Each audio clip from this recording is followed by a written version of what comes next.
اجازت دینے والے نہیں اجازت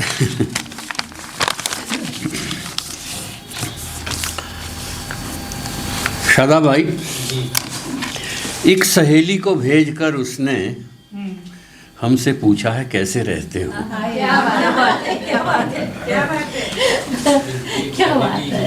ایک سہیلی کو بھیج کر اس نے، حبیب صاحب، ایک سہیلی کو بھیج کر اس نے ہم سے پوچھا ہے کیسے رہتے ہو، اب بھی ہے کیا تمہارا حال وہی، اب بھی کیا شعر ویر کہتے ہو.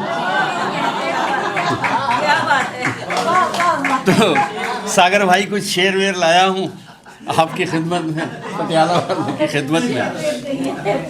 تو جب اس نے یہ پوچھا کہ اب بھی ہے کیا تمہارا حال وہی، اب بھی کیا شعر ویر کہتے ہو، تو ہم نے انہیں بتایا کہ یہ گیتوں اور غزلوں کا جو تھوڑا سا ہے سرمایہ، یہ گیتوں اور غزلوں کا جو تھوڑا سا ہے سرمایہ، کئی مشکل مراحل سے گزر کر اس کو پایا ہے.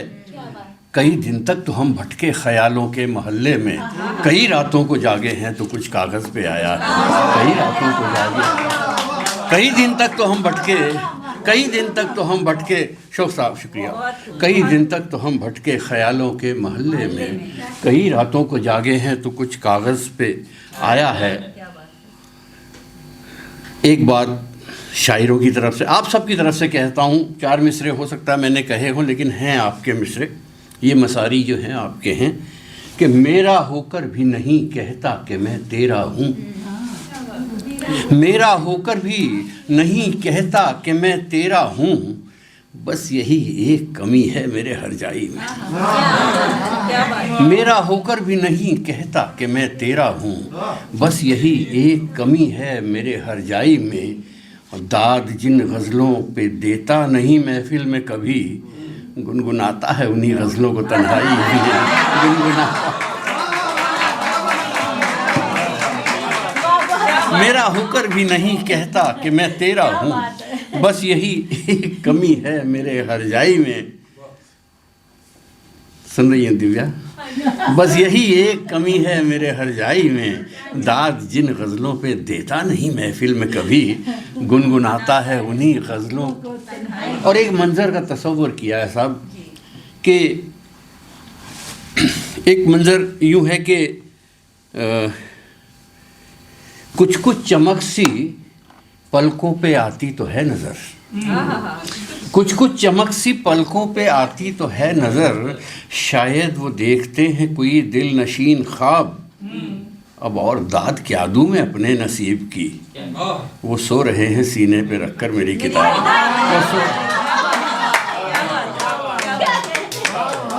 اور چمک ساگر چمک آنکھوں میں دیکھی ہے تو سوچا کہ کچھ کچھ چمک سی پلکوں پہ آتی تو ہے نظر، شاید وہ دیکھتے ہیں کوئی دل نشین خواب، اب اور داد کیا دوں میں اپنے نصیب کی.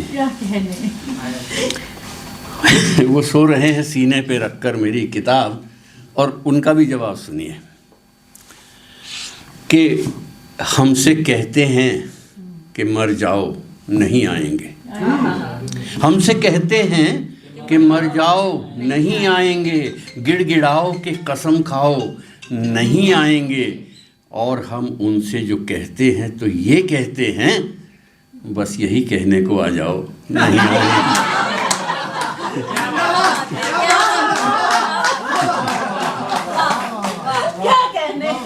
کوئی بڑی بات کہاں مانگی ہے، بہت چھوٹی بات، بہت چھوٹی سی خواہش رکھ رہا ہوں. ہم سے کہتے ہیں کہ مر جاؤ، ان کی بھی زبان دیکھ لیجئے، ان کی بھی بھاشا دیکھ لیجئے عمر بھائی، کہ ہم سے کہتے ہیں کہ مر جاؤ نہیں آئیں گے، گڑ گڑاؤ کہ قسم کھاؤ نہیں آئیں گے، اور ہم ان سے جو کہتے ہیں تو یہ کہتے ہیں بس یہی کہنے کو آ جاؤ نہیں آئیں گے. ایک ذاتی تجربہ سامنے رکھ رہا ہوں، خدا نہ کرے کہ آپ کا بھی ایسا تجربہ ہو. خوش فہمیوں میں ہم نے گزاری تمام عمر، اب راز یہ کھلا کہ فقط نام کے ہیں دوست، نام کے ہیں دوست. خوش فہمیوں میں ہم نے گزاری تمام عمر، اب راز یہ کھلا کہ فقط نام کے ہیں دوست.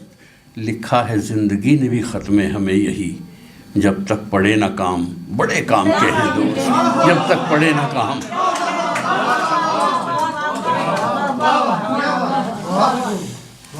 خوش فہمیوں میں ہم نے گزاری تمام عمر، اب راز یہ کھلا کہ فقط نام کے ہیں دوست. لکھا ہے زندگی نے بھی خط میں ہمیں یہی، جب تک پڑے نہ کام، بڑے کام کے ہیں دوست. اور ایک منظر دیکھیں صاحب کہ پرانے دور کے ہم لوگ ٹھہرے ہم کہاں جائیں. کرب دیکھیے محترمہ کہ پرانے دور کے ہم لوگ ٹھہرے ہم کہاں جائیں، پرانے دور کے ہم لوگ ٹھہرے ہم کہاں جائیں. نئی تہذیب میں رشتوں کا شیرازہ بکھرتا ہے، کبھی برسوں کے بعد آتا ہے بیٹا جب ہمیں ملنے، وہ اپنے گھر نہیں رکتا وہ ہوٹل میں ٹھہرتا ہے، وہ اپنے گھر نہیں رکتا. ایک اور منظر میں دیتا ہوں آپ کو. ایک وبا، ایک بڑے محترم شاعر نے، قابل تعظیم شاعر نے ماں پر شعر دیے، بہت اچھے شعر دیے، بہت اچھے اشعار دیے، میں مانتا ہوں. لیکن ایک وبا بھی ساتھ ساتھ پیدا ہو گئی کہ ماں پر شعر کہنے ہیں. وہ ایک وبا، ایک مہاماری بھی ساتھ لگ گئی. میرا نظریہ دیکھیے کہ میں کیا کہہ رہا ہوں کہ شبد بھی سندر ہیں تیرے، ماں بھی تیرے پاس ہے. شبد بھی سندر ہیں تیرے، ماں بھی تیرے پاس ہے، اور کچھ کویتائیں بھی اچھی سی لکھ لیتا ہے تو. ماں تو تب بھی تھی دکھی، روٹی نہیں کھاتا تھا جب، ماں تو اب بھی ہے دکھی، روٹی نہیں دیتا ہے تو. شبد بھی سندر ہیں تیرے، ماں بھی تیرے پاس ہے، اور کچھ کویتائیں بھی اچھی سی لکھ لیتا ہے تو. ماں تو تب بھی تھی دکھی، روٹی نہیں کھاتا تھا جب، ماں تو اب بھی ہے دکھی، روٹی نہیں دیتا ہے تو. ماں کو کویتاؤں میں لانا کب بھلا چھوڑے گا تو، ماں کی سیوا سے بتا تو خود کو کب جوڑے گا تو. ماں کی سیوا سے بتا تو خود کو کب جوڑے گا تو. اور ایک قطعہ اور اس کے بعد ایک مختصر غزل آپ کے سامنے رکھتا ہوں کہ غم بھی ہیں لیکن خوشی کتنی ہے یہ بھی سوچیے. غم بھی ہیں لیکن خوشی کتنی ہے یہ بھی سوچیے. تیرگی میں روشنی کتنی ہے یہ بھی سوچیے. کہیں مکمل تیرگی نہیں ہوتی، اگر مکمل روشنی نہیں ہوتی تو مکمل تیرگی بھی نہیں. غم بھی ہے لیکن خوشی kتنی ہے یہ بھی سوچیے. تیرگی میں روشنی کتنی ہے یہ بھی سوچیے. زندگی میں کتنے دن ہیں یہ بھی ہے ایک مسئلہ. زندگی میں کتنے دن ہیں یہ بھی ہے ایک مسئلہ. ایک دن میں زندگی کتنی ہے یہ بھی سوچیے. ایک دن میں زندگی کتنی ہے، ایک دن میں زندگی کتنی ہے یہ بھی سوچیے. اور ایک مختصر غزل 5 اشعار کی. مطلب یوں ہے کہ سارا وقار اپنا گنوانے کے باوجود، سارا وقار اپنا گنوانے کے باوجود، تم اٹھ سکے نہ مجھ کو گرانے کے باوجود. سارا وقار اپنا گنوانے کے باوجود، تم اٹھ سکے نہ مجھ کو گرانے کے باوجود. اور شعر دیکھیں یا حقیقت دیکھیں کہ آنکھوں میں تیر جاتے ہیں کچھ درد ان کہے. آنکھوں میں تیر جاتے ہیں کچھ درد ان کہے. محفل میں روز ہنسانے کے باوجود، محفل میں آنکھوں میں تیر جاتے ہیں کچھ درد ان کہے. محفل میں روز ہنسانے کے باوجود. اور منظر دیکھیں کہ یادوں کا ایک ہجوم میرے دل کے پاس ہے. یادوں کا ایک ہجوم میرے دل کے پاس ہے. آ ہی گئے ہیں آپ نہ آنے کے باوجود. آ ہی گئے ہیں آپ. یادوں کا ایک ہجوم میرے دل کے پاس ہے. یادوں کا ایک ہجوم میرے دل کے پاس ہے. آ ہی گئے ہیں آپ نہ آنے کے باوجود. اور میرا اسے نہ ہونا تھا میرا نہیں ہوا. میرا اسے نہ ہونا تھا میرا نہیں ہوا. نس نس میں خون بن کے سمانے کے باوجود. میرا اسے نہ ہونا تھا، میرا اسے نہ ہونا تھا میرا نہیں ہوا. نس نس میں خون بن کے سمانے کے باوجود. اور شعر آخر کچھ الگ رنگ کا ہے کہ یادوں سے میری بچ نہیں پاؤ گے جانے من، یادوں سے میری بچ نہیں پاؤ گے جانے من، سارے خطوط میرے جلانے کے باوجود، سارے خطوط یادوں سے میری بچ نہیں پاؤ گے جانے من، سارے خطوط میرے جلانے کے باوجود۔ اور الجھے الجھے سے خیالات نہیں لکھے ہیں، الجھے الجھے سے خیالات نہیں لکھے ہیں، بکھرے بکھرے سے سوالات نہیں لکھے ہیں، پوچھتے رہتے ہو کیوں حال میرا شام و سحر، کیا میرے چہرے پہ حالات نہیں لکھے ہیں، کیا میرے چہرے پہ حالات نہیں لکھے ہیں۔ بہت شکریہ، بہت شکریہ مدھو۔ میں کچھ اور لایا تھا، خیر اب چونکہ میں جو صدر کا ایک وشیشادھیکار ہوتا ہے سمے لینے کا، تو میں تھوڑا سا وقت لیتا ہوں۔ ابھی ساگر کہہ رہے ہیں ایک مطلع کے لیے کہ آپ بھی کہہ رہے ہیں، آپ کے آنے کی امیدیں مچلتی چھوڑ دیں، آپ کے آنے کی امیدیں مچلتی چھوڑ دیں، سب چراغوں کو بجھا کر آنکھیں جلتی چھوڑ دیں، سب چراغوں کو بجھا کر آنکھیں جلتی چھوڑ دیں۔ اور ایک پروسیس دیکھیے، مطلب ایک تو جل جانا ہوتا ہے، جل جانے کا پروسیس میں بتا رہا ہوں۔ آپ کے آنے کی امیدیں مچلتی چھوڑ دیں، سب چراغوں کو بجھا کر آنکھیں جلتی چھوڑ دیں، اور یہ غم ترک تعلق مجھ کو سہنے دیجیے، یہ غم ترک تعلق مجھ کو سہنے دیجیے۔ آپ نے کیا سوچ کر یادیں پگھلتی چھوڑ دی، آپ نے کیا سوچ کر یادیں پگھلتی چھوڑ دی۔ جو یادوں کے پگھلنے کے مرحلے سے جو گزرا ہے وہ اس شعر تک بخوبی پہنچے گا۔ اور اب چونکہ صدارتی ایڈریس پریزیڈنٹ کچھ بھی سمجھ لیجئے، آپ نے تو خیر بہت بڑا کام میرے سر پر رکھ دیا صدر کا۔ یہاں تو اور بہت قابل تعظیم شخصیات تشریف فرما ہیں۔ سنیے صاحب، میں جو بات کہنا چاہ رہا تھا وہ یہ ہے کہ بات کرتے ہیں پہلے غزل کی۔ غزل والے یہاں بیٹھے ہیں، راحت صاحب کی بات اٹھاتا ہوں کہ چاند ایک ٹوٹا ہوا ٹکڑا میرے جام کا ہے، قول یہ میرا نہیں حضرت خیام کا ہے، ہم سے پوچھو کہ غزل مانگتی ہے کتنا لہو، سب سمجھتے ہیں یہ دھندا بڑے آرام کا ہے۔ آرام کا دھندا نہیں ہے، غزل کہنا آرام کا دھندا بالکل نہیں ہے۔ کیوں کہ کس کو معلوم کہ ایک مصرع تر کے لیے، یہ میں دوسروں کے اشعار استعمال کر رہا ہوں، یہ میرے نہیں ہیں، میری یہ خاص میں نے اپنی عادت بنائی ہوئی ہے۔ میں کبھی بھی محفل میں کبھی ایسا ہوتا ہے تو میں یہ واضح کر دینا اپنا فرض سمجھتا ہوں کہ میں کہاں اپنے شعر پڑھ رہا ہوں، کہاں دوسروں کے استعمال کر رہا ہوں، ہے نا۔ کس کو معلوم کہ ایک مصرع تر کے لیے، میں وہ بات بتا رہا ہوں کہ غزل سازی کے جو غزل سازی کے دوران کن مراحل سے آپ گزرتے ہیں اور کن مراحل سے میں گزرتا ہوں، میں اس پر بات کر رہا ہوں محترم نور صاحب، کہ کس کو معلوم کہ ایک مصرع تر کے لیے دل کبھی خون اگلتا ہے کبھی گلتا ہے، لوگ کہتے ہیں ہوئی شمع فروزاں لیکن موم کے جسم میں دھاگے کا جگر جلتا ہے۔ یہ غزلیں یوں ہی نہیں ہو جاتی، یوں ہی نہیں ہوتی۔ میرا بھی ایک شعر اس میں یہ ہے، تم کیا جانو یہ غزلیں ہم کو یوں ہی مل جاتی ہیں، راتوں کو اٹھ کر یارو درد بلونا پڑتا ہے، راتوں کو اٹھ کر یارو درد بلونا پڑتا ہے۔ تب دیویا یہ غزلیں ہوتی ہیں، چاہے وہ مدھو جی کے پاس آئیں یا دیویا کے پاس آئیں یا میرے پاس آئیں یا ساگر کے پاس آئیں، ایسا ہوتا ہے۔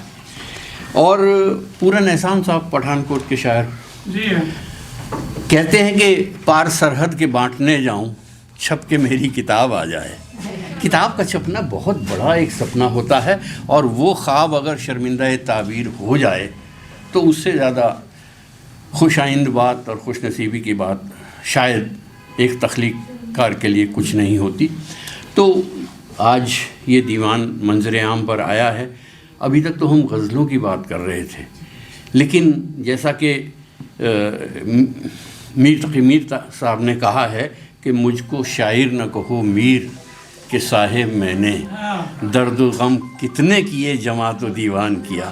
اس کو ابھی پہلے بھی اس مصرے کو کچھ کہا گیا تھا، لیکن شعر یہ ہے کہ مجھ کو شاعر نہ کہو میر کہ صاحب میں نے درد و غم کتنے کیے جمع، تو میں نے ٹھیک کہا، شعر دیوان کیا۔ تو یہ دیوان جو کرنے کی بات ہے، یہ پہلی بات تو غزل سازی کا جو مسئلہ ہے، غزل سازی بھی کیا، ایک شعر اگر آپ کو قدرت دیتی ہے، ایک شعر سے بھی گھٹ کر اگر ایک مصرع دیتی ہے جو آپ کو زندہ رکھ سکتا ہے، تو آپ کی زندگی کی، میری زندگی کی بہت بڑی حصول یابی ہے، بہت بڑی حصول یابی ہوتی ہے۔ اور یہاں تو دیوان بڑا مشکل مرحلہ ہے۔ ایک زمانہ تھا جو اس وقت، جیسے ابھی یہاں بھی کہا گیا کہ اس وقت تو دیوان کچھ عام، میں ایک ہلکی بات یاد آ گئی، ہلکی تو نہیں لیکن مزے کی ہے بات، سنیے۔ قریب 200 برس پہلے کی بات ہے، کنی ہاشم صاحب کے حوالے سے میرے پاس آئی اس زمانے میں، تو انہوں نے اپنے شاگردوں کو اپنے اشعار دیے 20,000 شعر کہ میرا دیوان چھپوا دو۔ شاگردوں نے کہا استاد یہ 20,000 شعر یعنی 3,000 غزلیں، کون پڑھے گا اس کو؟ اختصار سے کام لیجئے، مختصر کیجئے اسے، کیا کر رہے ہیں؟ کوئی نہیں پڑھے گا۔ اور بڑی بے دلی سے انہوں نے اس میں کاٹ چھانٹ کی، کیونکہ شاعر کے لیے تو بڑا مشکل مرحلہ یہی ہوتا ہے، اپنے اشعار کو کاٹ کے رکھ دیں۔ تو انہوں نے 2,000 شعر نکالے، 20,000 کی جگہ محترم 2,000 شعر نکالے، اور انہوں نے کہا اپنے شاگردوں سے کہ دیوان زیادہ چھپوا لاؤ، دیوان کا بیٹا چھپوا لاؤ، دیوان تو تم نے چھپوایا نہیں، تو دیوان زیادہ چھپوا لاؤ۔ تو ایسے مرحلوں سے لوگ گزرے۔ اب داغ صاحب میں جس خاندان سے میں، شعری خاندان سے میں آتا ہوں، میری خوش بختی جی، میرے استاد معظم کمل ضیائی صاحب، ان کے استاد محترم جوش ملسیانی صاحب، اور پھر داغ دہلوی صاحب۔ دادا استاد کا نام بتائیے۔ جوش ملسیانی صاحب۔ سلام ہے آپ کو۔ میں تو صاحب کیا کہیں، ہم تو خاک پا بھی نہیں ہیں ان لوگوں کی، خاک پا بھی نہیں ہوں۔ میں نے نکودر میں ان کے گھر کی دہلیز کو دیکھا ہے، 2 دروازے ہیں، ایک دروازے سے ان کی انٹری ہوتی ہے، ایک کمرہ بند رہتا ہے۔ میں نے لوگوں کو وہاں اس دہلیز پہ سجدہ کر کے وہاں سے اس گلی سے نکلتے دیکھا ہے، جن کو گھر میں یہ بھی نہیں پتا، گھر والوں کو نہیں پتا کہ کون آیا گلی سے، کون نکل گیا، انہیں کسی کو دکھانا نہیں ہے کہ ہم یہاں جھک رہے ہیں۔ اس سجدہ ریزی کا ان کو کیا ثواب ملتا ہے وہ تو وہ جانتے ہیں۔ وہ تو اس زمانے میں، اب جیسے داغ صاحب کے بھی کئی دیوان آئے، آفتاب داغ، ماہتاب داغ، گلزار داغ، یادگار داغ، ایسے کئی دیوان آئے۔ اس وقت دیوان کرنا ایک اور بات تھی، اس وقت اتنے مسائل نہیں تھے زندگی کے جتنے آج ہیں۔ آج کے دور میں اگر کوئی شاعری کر رہا ہے تو یقیناً وہ کہتے ہیں نا کہ ہنسنے والے تیرا پتھر کا کلیجہ ہوگا۔ وہ آج کے دور میں جو شاعری کر رہا ہے وہ یقیناً قابل تحسین ہے، قابل تعریف ہے، قابل ستائش۔ میں بہت بہت مبارکباد آپ کی طرف سے بھی اور اپنی طرف سے بھی مدھون صاحبہ کو پیش کرتا ہوں، اس لیے بھی کہ ان کا دیوان منظر عام پر آیا، اس لیے بھی کہ اس دیوان کے وسیلے سے آپ سب کے دیدار ہوئے، آپ سب سے ملنے کا ایک یہ نادر خوش آئند موقع ملا۔ بہت بہت شکریہ، بہت شکریہ۔ میں نے